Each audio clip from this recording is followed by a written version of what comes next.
In today's show, we're going to look at all of the injury news across the NBA. Michael Bolton. Thanks, Josh. It's Michael Bolton here, and it's time for another episode of the Locked On Fantasy Basketball Podcast. Let's get to it. Let's get to it, indeed. You are Locked On Fantasy Basketball, your daily fantasy basketball podcast, part of the Locked On Podcast Network.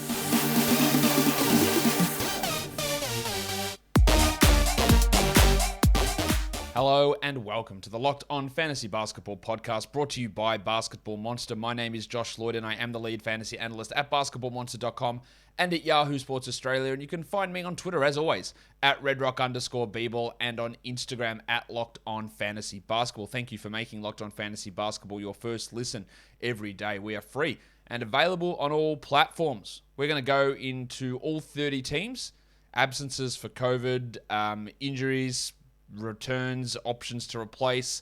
It's probably going to be a long show because, let's be fair, every team has a bunch of blokes out, except for you, Utah, who are missing one rotation player. That is it. All right, let's talk about those teams now, and we'll start with the Atlanta Hawks, who have been absolutely, I won't say decimated, because that's a word that everybody uses and uses incorrectly, even though the meaning of the word decimated has been changed in the dictionary to catch up with everyone misusing it. Anyway, so according to the fake definition, they've been decimated. According to the real definition of decimated, they haven't been. They've been just absolutely wrecked by losing a bunch of blokes due to COVID. They've still got DeAndre Hunter out with his wrist surgery, and we're probably looking at another week or so for Hunter to return. He's not a 12-team stash. And now they've got a bunch of blokes in the COVID protocols. Kevin Huerter, Danilo Gallinari, Lou Williams, and Timothé Luwawu-Cabarrot are all a chance to return for their game on Wednesday. But the guys who I expect to be out, John Collins, Onyeka Okongwu, Delon Wright, Gorgie Dieng, Jalen Johnson, Sharif Cooper, Wes Iwundu, and Malik Allison. I expect all those guys to be out for 1 to 2 more games. So with this new shortening of the COVID protocols, we're not expecting huge absences for these players. So Collins might end up missing 3 games. But we could also get, Kevin Huerter's been out since the 17th of February. Jesus Christ, that's a long time. 17th of December. Like, he should be ready to return on Wednesday. Same as Gallinari. Same as Lou Williams and Luwawu-Cabarrot, who have already missed 4 games. So these guys should be returning for the game on Wednesday against the Bulls. With Huerter, Gallinari, Williams, Luwawu-Cabarrot returning, and Bogdanovic now going out, it means Huerter maintains value. It means Gallinari's got a chance to start with John Collins out. He could start at the 4 there pretty easily, and Lou slides into the backup point guard role, so there's some deeper league value there. The Hawks also just signed Justin Tillman, Cameron Oliver, I like Cameron Oliver, and Chris Clemens to 10-day contracts. These 10-day, they've also got Chaundee Brown, who started last game, Cat Barber, Malcolm Hill, Lance Stevenson. Actually, that Stevenson contract must be getting pretty close to expiring, and he won't be retained, I'm almost certain there. So I don't think we need to get we're worked up about most of those guys, but a lot of them will be expiring. It is hard to keep up with who's in and who's out in terms of COVID or COVID replacement contracts, and who's going to play and all that sort of stuff. In general, these guys have very little value in majority of fantasy leagues, and I think you would have seen that over this recent time frame. The Boston Celtics, Marcus Smart is out with a cut.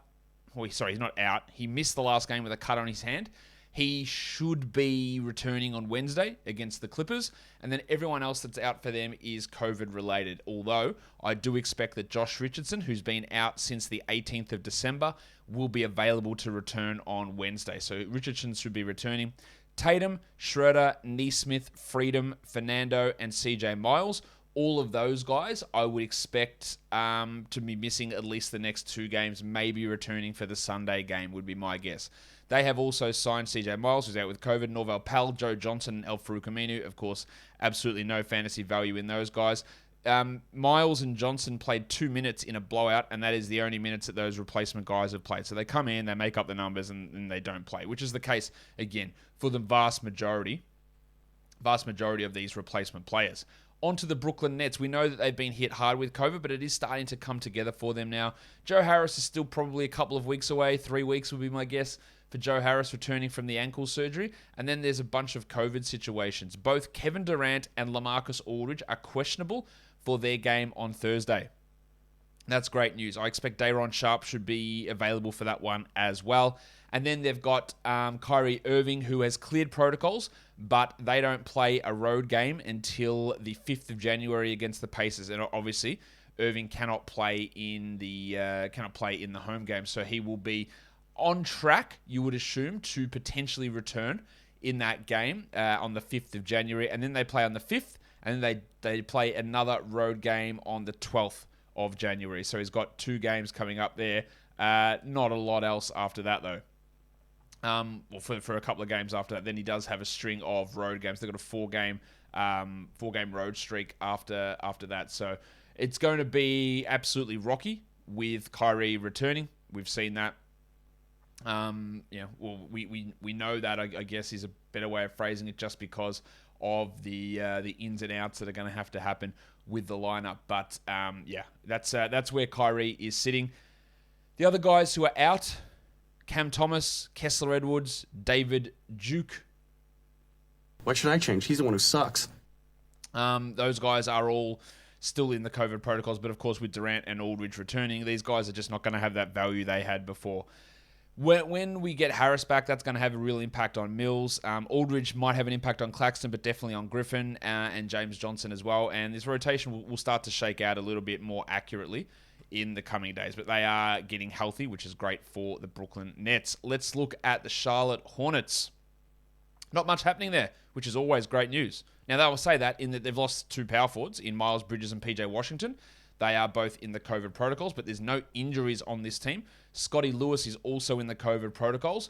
With Washington and Bridges out, Jalen McDaniels is stepping up, and Kelly Oubre gets a boost in value, as does Mason Plumlee. So Plumlee, Oubre, McDaniels, and even Cody Martin can be 12-team guys, but these guys might be back as early as Monday, and then that value disappears. So we're seeing a really short-term value for so many of these players. But if you want long-term value by finding subscriptions that you've signed up to and forgotten about, or free trials that have just extended and you haven't worried to check on them, TrueBill is the answer. TrueBill is the new app that helps you identify and stop paying for subscriptions that you don't need, want, or that you simply forgot about.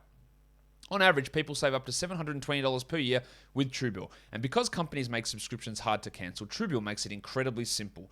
Just link your accounts and TrueBill will cancel your unwanted subscriptions in one tap. And your TrueBill concierge is there when you need them to cancel unwanted subscriptions so you don't have to. TrueBill has over 2 million users and helped them save over $100 million. Don't fall for subscription scams. Start canceling today at truebill.com/lockedonnba. Go right now. That's truebill.com/lockedonnba. It could save you thousands a year. truebill.com/lockedonnba. The Chicago Bulls. They got a couple of injuries. Alex Caruso out with his foot sprain issue. Still got about a week or so, I would expect, with Caruso to be out, maybe targeting the Bulls actually have a shocking schedule next week. They play Monday, and then they don't play again until Friday. So I think Caruso, maybe that Friday, the 7th of January, is a good target date for him. Derek Jones Jr.'s missed the last 3 with a hamstring injury. We don't know whether he'll be available Wednesday. They gave us no idea of the severity. Hamstrings should be 2 to 3 week minimum, but the NBA doesn't care about that shit. So he could be back at any point. He's only obviously a deep league guy. With Caruso out, it is helping the value of Kobe White. And that's also due to the fact that Lonzo Ball is in COVID protocols, along with Tony Bradley and Alfonso McKinney. I'm expecting Ball could return on the weekend in the Saturday game, if not the Monday game on the 3rd of January. And that would eliminate any value of White and reduce the value of Dosunmu in those deeper formats. For the Cavs, good news for the Cavs, outside of Colin Sexton, who we know is out for the season, they don't have any actual injuries, but they've got a bunch of COVID absences. Let's start with the positive news. It looks like both Evan Mobley and Isaac Okoro will return for today's game. That is huge, huge news. And I would expect Jarrett Allen is back on Thursday, along with Lamar Stevens, Dylan Windler, and Ed Davis. I think they can all come back Thursday, if not Thursday on the Friday. But it's just huge to have Mobley back. On the negative side, Darius Garland entered protocols today, so that is not ideal. So Garland's going to miss the rest of this week, and then maybe we get him back for the Tuesday game next week on the 4th against Memphis. With Garland out, Obviously, if Ricky Rubio is available in your league, he's a clear must-roster player. They'll just start Rubio and then Okoro if he's back. Otherwise, it'll be someone like Denzel the Hammer Valentine who can step into a role there, especially if one of those guys is out. Their point guard situation's pretty rough after Rubio, especially with no Chetty Osman, who's in the COVID protocols too. They recently signed Malik Newman. He's more of a 2. There's Justin Anderson, who's more of a 3. Kevin Pangos is going to have to play minutes here, and that can be at least a deeper league guy. Pangos played some okay minutes. There is something there for him in the deeper formats with Garland out. But it's just good with Mobley back, that eliminates most of Dean Wade's value. But, of course, Jarrett Allen's still out. I think they just start Mobley at center and mark it in at the 3 and Wade maybe at the 4, but it reduces his upside somewhat there. And then, of course, your Taco Fall and Luke Cornett minutes are going to go in the bin where they belong. On to the Dallas Mavericks. Luka Doncic is dealing with this ankle sprain. He has also entered COVID protocols, though. So I think that Luka might only miss one more game on Wednesday and could return for the Friday game against the Kings, maybe the Sunday game against the Thunder. Willie Cauley-Stein also still remains out with a personal issue. At this point, just don't expect Willie Cauley-Stein to play. I don't see how you can expect him to play given the absences and how long it's been. We hope everything's okay. And then for COVID, it's Tim Hardaway, Reggie Bullock, Maxi Kleber, Trey Burke, and Ja'Cory McLaughlin. I think Hardaway, Bullock, and Kleber are all massive chances to be ready to go for Wednesday. I think they'll play on Wednesday. Trey Burke still out as well. Burke, I think, will miss the Wednesday game. And then by then, Doncic should be back, and he won't be a rotation player anyway, say with McLaughlin, who will be likely back for that Friday game, I would expect. But with Hardaway, Bullock, Kleber all returning, it reduces the value of Ntilikina. It reduces the value of Josh Green, who flashed some really good stuff last game. And it will dip Brunson eventually too. But I think they're going to get a bunch of players back for Wednesday. If not Wednesday, it will be on Friday that those players return. Denver Nuggets, pretty clear in terms of COVID. It's just the other injuries that are killing them. Aaron Gordon is dealing with a hamstring issue. He's missed the last 2 games. He's listed questionable for Tuesday's action, while Monty Morris has also popped up on the injury report as questionable with knee soreness. Now, with Gordon out, they were starting Vlatko Čančar in one of those games, and then they started Austin Rivers. Now, Čančar is also dealing with an illness, so I imagine that Rivers gets the run there. He can be a deeper league stream, and then Facu gets a little bit of a bump in his value, although he only played 17 minutes last game. And deeper leagues will want to pay attention to Davon Reed, who's closed games for this team over Jeff Green. So just keep an eye on him. Marcus Howard's out for months with this knee injury. Jamal Murray, I don't expect him back anytime to contribute for fantasy. And Bol is the only player in the COVID protocols for the Nuggets, but he's not even going to play, even when he is healthy. On to the Detroit Pistons, of course, a lot of injuries happening there.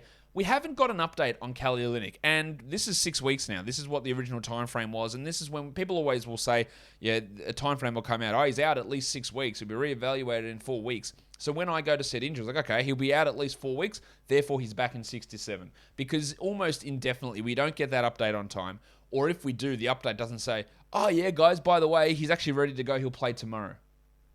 So whenever a knee injury, especially a knee injury timetable comes out, if they say 6 weeks, make it 8. That is my rule of thumb. Yes, it won't work every time, right? But the vast majority of times, this is what will occur. So, Olynyk, maybe he's coming back. We're supposed to get an update this week, but we don't know. We don't know when he's coming back. So I would rule him out for the rest of this week, and probably next week would be my guess. We just have not heard a single thing about when he is returning. Now, when he does return, with the absence of Jeremy Grant, there's a lot of value there for him, and he should be added, but we just don't know when he's going to be back. As I said, Jeremy Grant's probably going to miss most of January with that thumb issue. And Isaiah Livers still coming back from that foot issue. In terms of COVID, bunch of blokes there. Cade Cunningham, Isaiah Stewart, Killian Hayes, Saban Lee, Corey Joseph, Trey Lyles, Josh Jackson, and Scooter Magruder. I think that Cunningham, Stewart, Hayes, Lee will all be back for the game on Saturday, would be my guess. That they could play on Wednesday, but I think they all return Saturday. I think you're looking at a 2-game absence for Corey Joseph, Trey Lyles, and Josh Jackson, but everyone else should be on track to return for the Saturday game. With all these players out, Diallo, Frank Jackson, Sadiq Bey, even Luka Garza is having some stream value, but it's going to be for one game. It's going to be on the Wednesday, which is a relatively high volume day, so whether you're streaming those guys in or not remains to be seen. The Golden State Warriors. Klay Thompson's still out with the Achilles injury. We are looking at a return for him at some point in January, and then he'll be on limited minutes with back-to-backs, absences. I honestly, again, I don't see him as a solid fantasy option this year. Or James Wiseman, who bloody knows, man? Like, maybe January? Maybe. Like, we'll talk about this later again. Like, injury timetables are bullshit so often. Not saying that teams deliberately lie. In some cases, they do. But often just stuff happens, and it just takes longer for these guys to get back. Wiseman was thinking, maybe start of the season he's ready. No. Like September, he's going to do some work. Okay, cool. We are now going to be in January, and he's not going to have played. And he's not returning anytime soon. Do not bother holding on to James Wiseman. Andre Iguodala missed a few games here and there with this knee soreness. His absence does help guys like Otto Porter and Juan Toscano-Anderson quite a bit. They are going to get Andrew Wiggins back today from COVID protocols, which is great. And Jordan Poole will likely return for Thursday's game. He has cleared the protocols. He's just getting his conditioning up. So he should be back for Thursday's game. Draymond's probably got 3 more games out. Damian Lee probably got another 1 game out. He might be returning Thursday along with Poole. And then you've got Moses Moody. When you look at Moses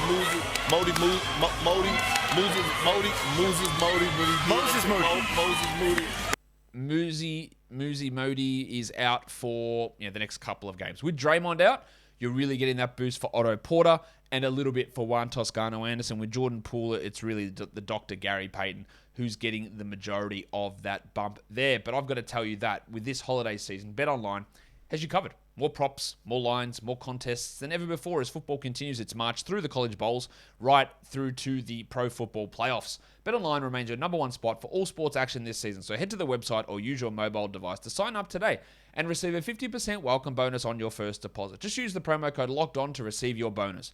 From basketball, football, the NHL, boxing, UFC, or right to your favorite Vegas casino games, don't wait and take advantage of all of the fantastic offers available for the 2021 season. BetOnline is the fastest and easiest way to bet on all of your favorite sports. BetOnline is where the game starts. How was your Christmas? Did you get your Built Bars? I hope you did, because it is now the new year, so that means New Year's resolutions. And if yours is about getting fit or eating healthier, make sure you are stacking up on Built Bars. Forget Christmas, that's in the past. We're talking about getting lean, mean, and getting into shape, and that is Built Bar. Because you know why Built Bar makes it so much easier to get into shape? Because you're not doing this stuff and then go, I've got to take this protein bar and it tastes like crap. Like, they taste great. They taste like a candy bar.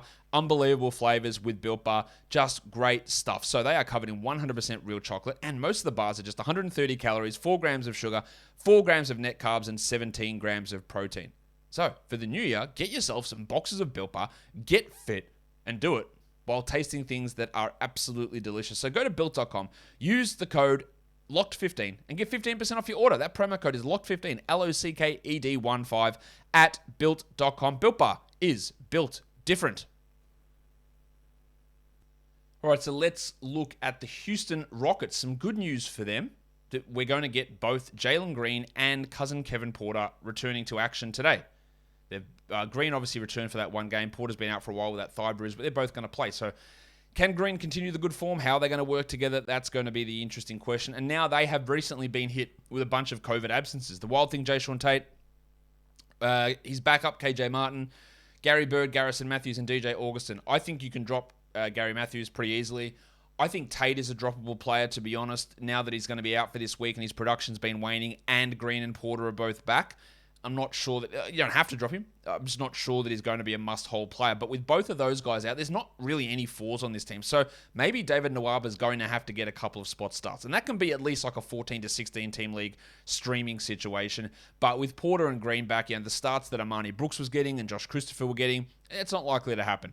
Not likely. Well, they're not likely to continue to have that sort of value with those players returning. But I do think that Matthews is a clear drop now, and I think Tate gets into drop consideration as well. The Indiana Pacers, COVID-wise, they're good, but still some other injuries. Malcolm Brogdon has missed 3 of the last 4 games with his sore Achilles. We do not know if he'll play on Wednesday. They actually waived Brad Wanamaker, who was getting playing time with Brogdon out, and they signed Kiefer Sykes into that role. But it's Karis LeVert who's getting the real bump there, and Chris Duarte gets a bump in value too. And Jeremy Lamb also dealing with wrist soreness. He missed last game. No real update on TJ Warren. We're expecting him back in January, but who knows? And when he is back, again, it would be really hard restrictions, I would guess, and back-to-backs being sat. I don't think he's going to be worth having.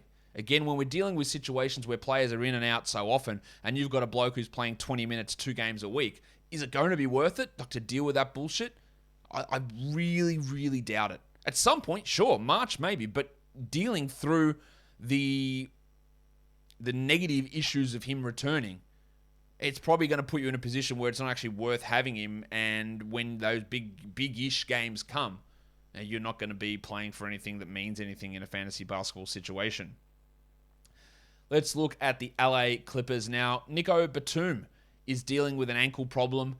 There's an opportunity for him, obviously with Paul George out, but he can't really take it. I don't think... Now, with most of these Clippers guys, I don't think that they are must-roster players. I think Marcus Morris is, but Batum, Terrence Mann, Luke Kennard, I think they're just fringe 12-team guys that you take flyers on and you see where it goes. I mentioned already Paul George is out with that torn UCL. There's some fear that he's out for the season. They said reevaluated in 3 to 4 weeks. Again, that does not mean returning in 3 to 4 weeks. To me, this is like he won't be back until February. I can't really see him playing in January here. There's Isaiah Hartenstein, which we know he's got an ankle injury. We don't know how long he'll be out. He's missed 4 games. I think he maybe misses the rest of this week. I think Hartenstein is a 12-team league player. But, again, we don't have an idea of when he's returning, and his value can be capped by the minutes they place on him. So if you do need to move on, move on. And when you hear an updated timetable that he's returning, then grab him and we'll see where it goes. Kawhi Leonard still out with an ACL. Don't hold out hope. Please, if he is burning one of your roster injured reserve slots, just move on. Like, I know he might play this season. It's not going to be worth it. Jason Preston, no need there. Well, then Reggie Jackson, Jay Scrubb, and Moses Wright in the COVID protocols. Jackson will be a good option when he returns. He'll be a good 12-team league guy. But in the meantime, we're looking at Eric Bledsoe as that really solid option for teams. For the Los Angeles Lakers, LeBron has the fake injury designation. Now, I don't know why the Lakers do this. Do they think they're being funny? Do they think they're being smart? They do it every time. Oh, you want us to put in an injury report? We're going to make everything as ticky-tack as possible and as absolutely pedantic. Like, all right, dickheads. LeBron's going to be probable every single game with this rectus abdominis. Like, shut up. Like, just put the blokes in for their right designations. Figure out how to work out your front office and whatever coaching's going on that team before dicking around with an injury report. Anyway, LeBron is officially probable. Cool. There is 0 chance he's missing a game after he's listed probable. Anthony Davis is dealing with that MCL injury. They were like, that's 4 weeks. Bullshit. There's no way it's 4 weeks. Maybe I'm wrong. Could be wrong. I'll admit it if I'm wrong, but I doubt it. With him out, you got guys like Carmelo Anthony, Dwight Howard, Taylor Horton-Tucker. None of them are must-roster players. You can just stream them and add them and see how it fits your team. In particular, Wayne Ellington's out with an illness, and Kendrick Nunn. Is this dude even a real person at this stage? He's not the highest on the is this dude a real person list, but he is on that list with this injury that I don't actually know what it is. Sore knee, I guess. Sort of a sore knee. Maybe it's sore. I don't know. I don't know what the injury is. They won't tell us. He's just got a knee problem. Not going to be a 12 or 14 team league guy anyway. And then in the COVID protocols, Trevor Ariza, Austin Reeves, Kent Bazemore, Rajon Rondo. They bloody need Austin Reeves back. Yeah, he is a really impactful player for them. And they obviously need Trevor Ariza back. I think that Ariza and Reeves and Bazemore will likely be back for them. Maybe the Wednesday game, but almost definitely the Friday game would be my expectation for those players. For the Grizzlies, Zaire Williams is out with an ankle/COVID. He's been out for a while. I don't think he should even play at all. I think Conchar should get those rotation minutes when they're healthy. Santi Aldama's out with a calf, or he's questionable with a calf, and Sam Merrill with that ankle. And then in the COVID protocols is where it's really happening. Dylan Brooks, D'Anthony Melton, Jarrett Culver, and Eve Pons. Brooks and Melton are the big ones there. Melton, I drop him in 12-team leagues, and this is really elevating the value of Bane and Morant, who are taking every shot available with Brooks and Melton both sidelined. Conchar becomes a 12-team stream with those guys out. I would probably hold on to Brooks personally. I wouldn't with Melton though, and that's not nothing to do with how I value them as players, quite obviously. On to the Miami Heat. Not much happening with them with COVID, outside of Kyle Lowry. And with Kyle Lowry out, Gabe Vincent's a solid ad. PJ Tucker has missed the last 3 with something called lower leg nerve inflammation, which sounds shocking. I don't know what actually is going on with PJ Tucker in his leg. He's not a 12 or probably even a 14-team league guy. And then they're still without Bam, Victor Oladipo, Markieff Morris, and Dwayne Dedmon. Yeah, throw Victor Oladipo into the Klay Thompson, TJ Warren, Kawhi Leonard mix. I don't think there's any point in stashing him. He will have some stretches of being okay, but let's be honest, he was shithouse last year when he played. And now he's got to come back after being out for this long and try and figure a way to get 30 minutes in this rotation. I just don't see how it's going to happen. So he remains out. The Undertaker, Dwayne Dedman, is out with his knee injury for a few weeks. He's a clear drop, while Omer Yetseven is a clear add with both Dedman and Adebayo sidelined. And as I said, Kyle Lowry in the COVID protocols. The Milwaukee Bucks, no COVID.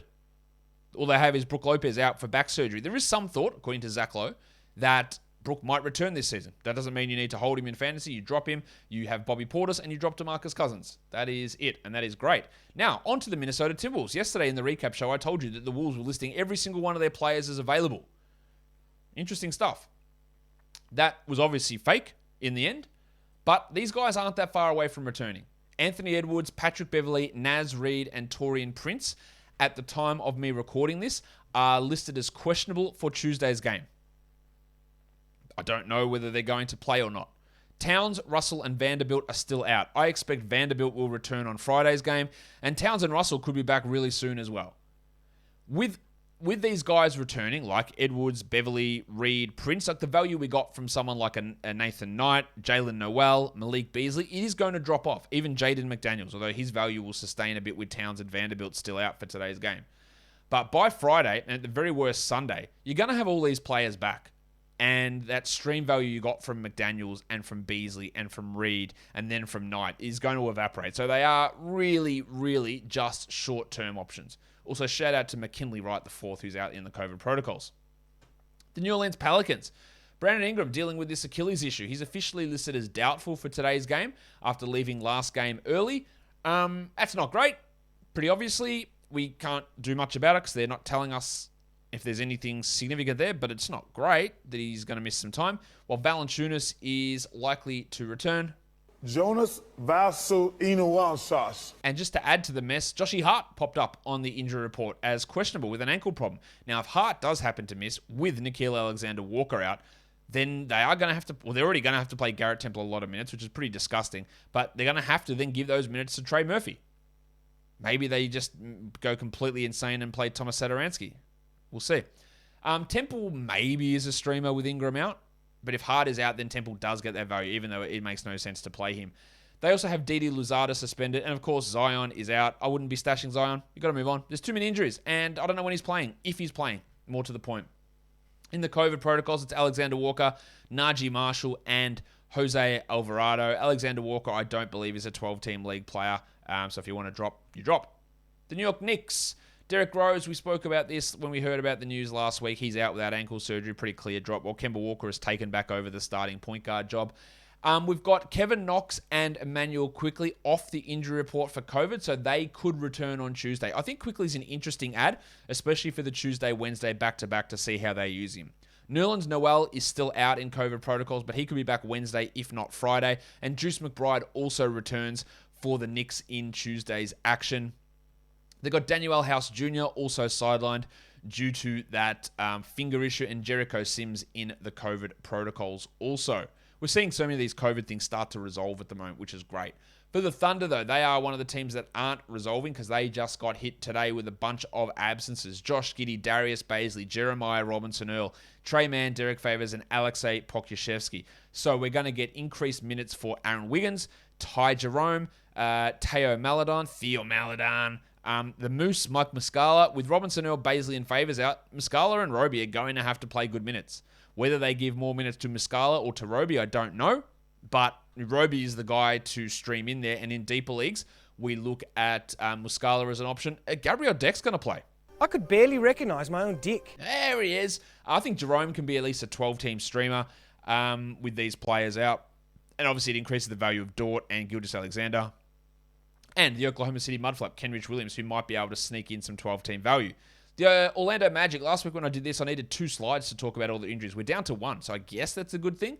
Cole Anthony still dealing with this ankle problem. Came back, played 37 minutes, and he's out again. So he came back Thursday, missed Sunday, and he's going to miss Tuesday's game. We hope it's nothing too serious, but this is obviously not great.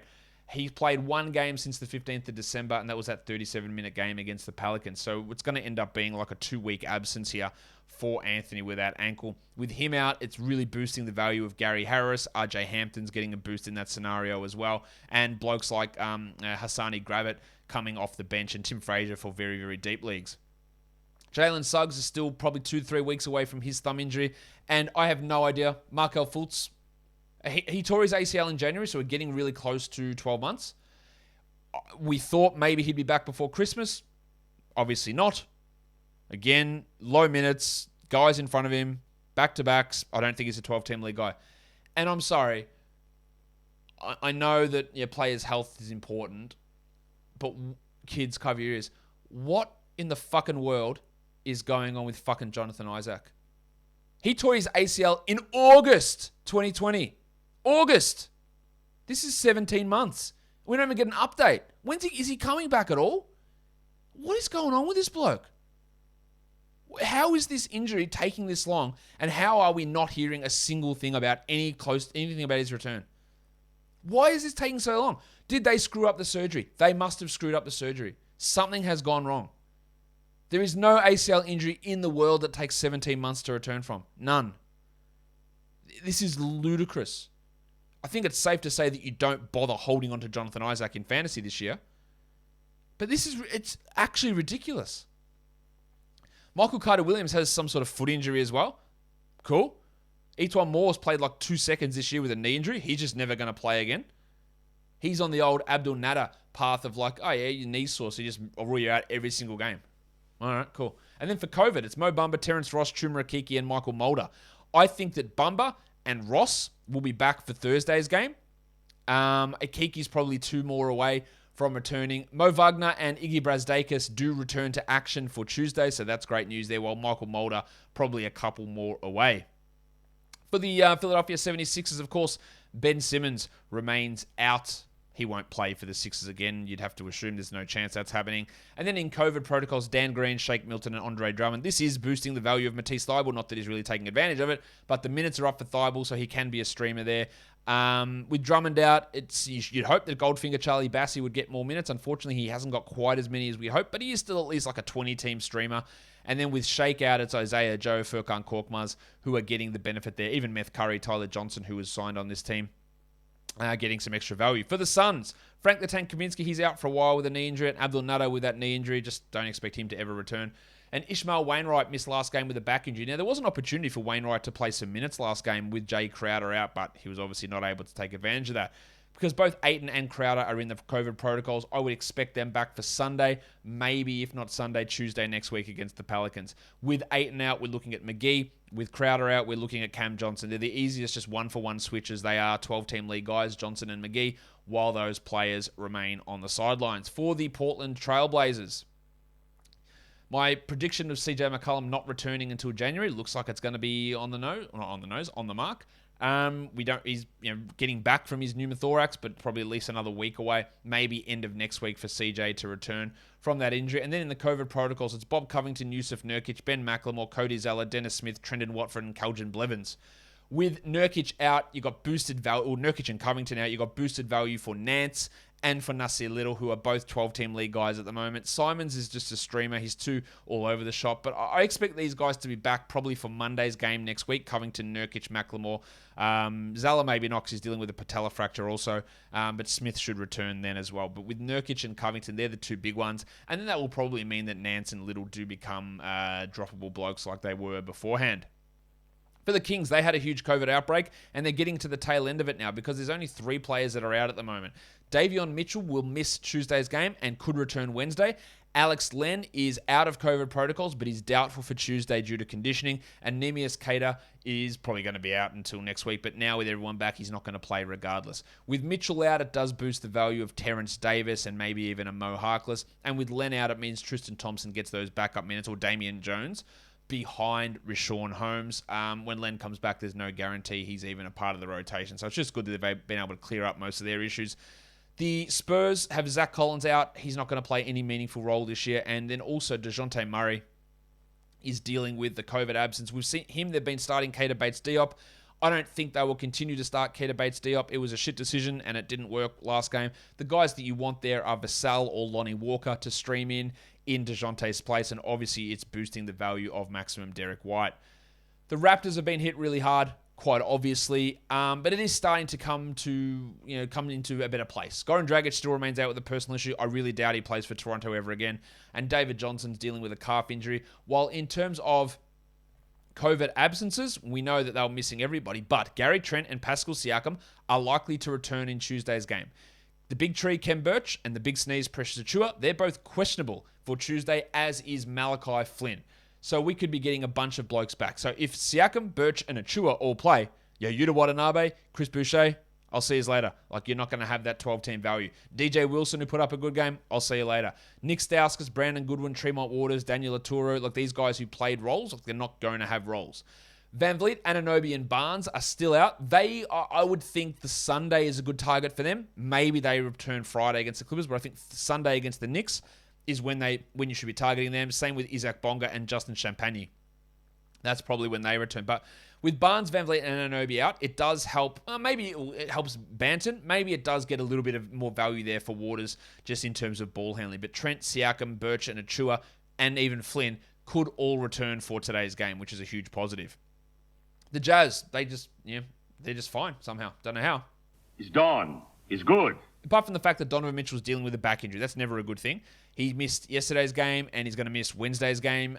Maybe he returns Friday. With him out, Joe Ingles and Jordan Clarkson become 12-team league guys. And then Malik Fitz and Udoka Azubuike are out. Fitz with a shoulder problem, Azubuike with an ankle problem. They're not players who are going to play anyway. And then lastly, onto the Washington Wizards. No real update on Thomas Bryant, who will return at some point in January. Again, I don't think that he's going to be coming in and playing 28 minutes a night, so I wouldn't be stashing him. COVID. Bradley Beal. He's missed 2 games. He's actually questionable for Tuesday, so big news there. Kentavious Caldwell-Pope is still out. And then the mystery man himself, Rui Hachimura, has now entered the COVID protocols. After being out since September with personal issues, he has now entered the COVID protocol. So we're going to have to wait until January until Rui returns to action. Maybe it's like the Monday or the Wednesday of next week until Rui is back. The table, Montrezl Harrell also entered the protocols, as did Neto and Aaron Holiday. So if Beal is out, KCP is out, Neto is out, Holiday is out, there are a lot of minutes for guards there. Dinwiddie's going to have to play a lot, but you're going to get Corey Kispert playing a ton. You're probably going to get someone like Jordan Shackle, or they signed a bloke by the name of Craig Sword. Craig Sword, what a name that is. Jordan Goodwin, Joel Ayayi. These are guys that might have to play. Like, if we're down Dinwiddie, and then it's Dinwiddie and Kispert, and I don't know what else. Avdia's going to get a bump. Kuzma's going to get a bump with these players out. But your guard rotation is really looking pretty shithouse for this team with all those guys out. And that is the end of another marathon injury update show. Whew. All right, please, if you are watching on YouTube, give it a thumbs up down below. Leave a comment. Like it, subscribe it. And if you're on audio, on Apple Podcasts, Google Podcasts, Stitcher, Spotify, or the Odyssey app, subscribe. And I believe on Spotify now you can do 5-star reviews. So if you could do that, that'd be sick. And don't forget to check out the Locked On Bets podcast, guys. We are done here. Thank you so much for listening, everyone. See ya.